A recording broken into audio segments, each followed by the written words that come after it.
कृष्णनीतीचा अभ्यास हाच केला की ज्यावेळी अफजल खान स्वराज्याच्या दिशेने येत होता ना, तो नुसता येत नव्हता, तो म्हणायचा की हिंदुओं की देवता इतनी तेज है तो हिंदू क्यों भेड़ बकरी जैसा जीते है.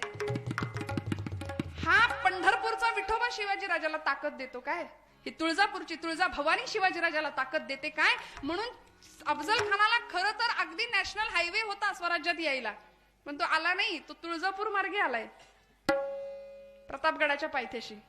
खरं तर सरळ येऊ शकत होता विजापूरहून डायरेक्ट प्रतापगडापर्यंत, सरळ रस्ता आहे की नाही. आता तर हायवे, म्हणजे आता नाही यायचा तो, आहे की नाही, सरळ रस्ता होता. पण नाही, त्याला असं वाटलं की ही भवानी तलवार राजाकडे, ही भवानी राजाला ताकद देते तुळजापूरची. म्हणून म्हणाले तिच्या भक्तीची कवड्याची माळ राजा गळ्यामध्ये घालतो ना, म्हणून म्हणाले ही भवानीच फोडून टाकूया. म्हणून अफजल खान तुळजापूरला गेला. तुळजापूरच्या त्या तुळजा भवानीची मूर्ती आपल्याच लोक, आपली हिंदू माणसंच होती त्याच्या सैन्यामध्ये. का आमची मनगट मेंदू मरूनच गेला होता, आमची बाजूच नव्हती आम्हाला, आमचं सिंहासन नव्हतं आम्हाला, आमची छत्र चामरं नव्हती आम्हाला, आम्ही दुसऱ्यांच्या चाकऱ्या करण्यातच आयुष्य घालवलं. आणि आजही फार काही वेगळं नाही करत आहे. विठ्ठल विठ्ठल.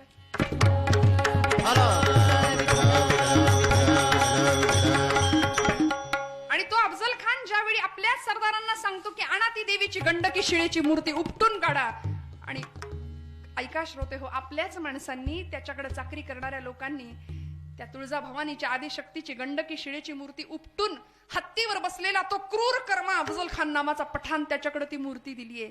लळ लळ लळ लळ करणारी तेजस्वी तुळजा भवानीची मूर्ती बघितलं आणि तो म्हणाला की ही देवता शिवाजी राजाला ताकद देते.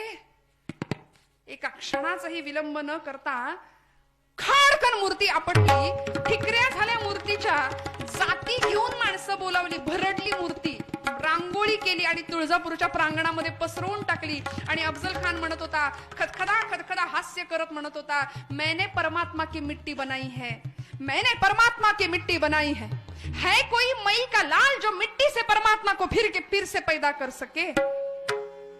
राजांना राग नसेल का आला, माझी तुळजा भवानी फोडली, राग नसेल का आला.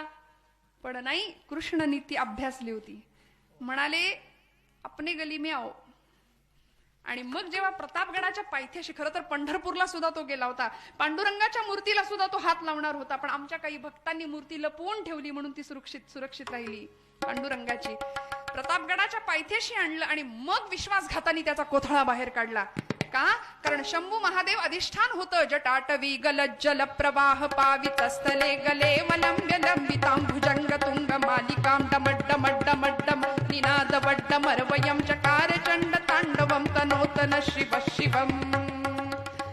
जटाकटाह संभ्रम भ्रमन् निलिम्ब निर्झरी विलोल वीचि वल्लरी विराजमान मूर्धनि धगद् धगद् धगज्ज्वलल्ललाट पट्ट पावके किशोर चंद्रशेखरे रति प्रतिक्षणं मम. धराधरेन्द्र नंदिनी विलास बंधु बंधुर स्फुरद् दिगंत संतति प्रमोदमान मानसे कृपा कटाक्ष धोरणे निरुद्ध दुर्धरापदि क्वचित् दिगंबरे मनो विनोद मेतु वस्तिनि. ओम नमः शिवाय, ओम नमः शिवाय अधिष्ठान होतं शंभू महादेवांचं. का? कारण भक्तीची परिसीमा काय होती? राष्ट्रभक्ती, देशाप्रतीची भक्ती, मातीप्रतीची. माता आणि माती यांना कधीच नाही विसरायचं. जन्म घेतो मातेच्या उदरामध्ये आणि जायचंय शेवटी मातीमध्ये. माता आणि माती या एका वेलांटीचा फरक म्हणजे आमचं सगळं आयुष्य आहे, लक्षात घ्या. आणि म्हणून असा अध्यात्म, अशी भक्ती आम्हाला कळावी, नामस्मरण घडावा, महापुरुषांचा संतांचा संग आम्हाला घडावा, ही एकनाथ महाराजांची अपेक्षा आहे. हाची माझा नेम सिद्धी नेई. आणि मग हे सगळं झाल्यानंतर काय घडावं? पायी तीर्थयात्रा मुखी रामनाम, हाची माझा नेम सिद्धी नेई. काय हुशार आहेत संत बघा. माझा नेम तू सिद्धीला ने म्हटले, माझं काम तूच कर देवा.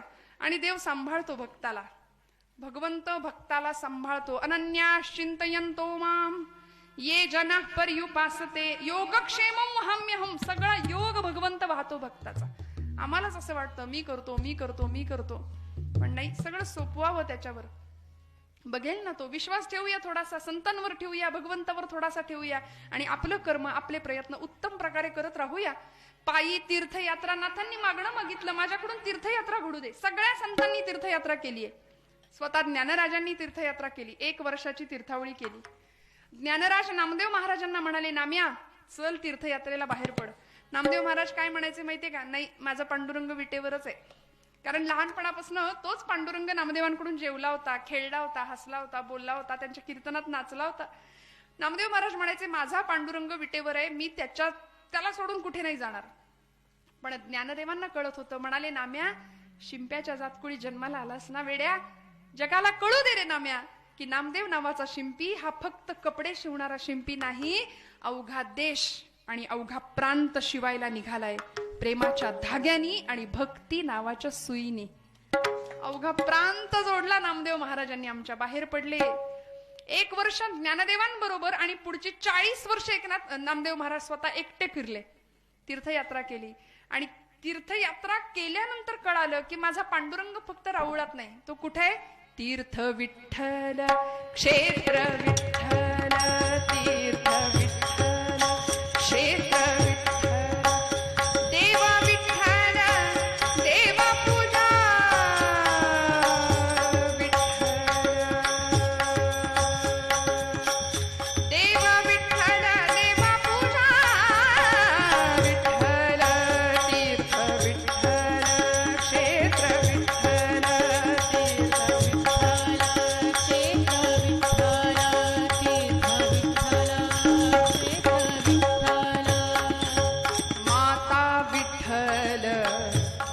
विठ्ठल, कुठे भगवंत? आईच्या चरण स्पर्शात आहे, बापाच्या चरण स्पर्शात आहे आणि त्यालाच आम्ही विसरतो.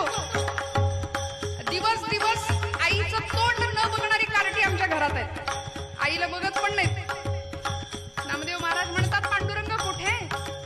माता विठ्ठल, पिता विठ्ठल, बंधू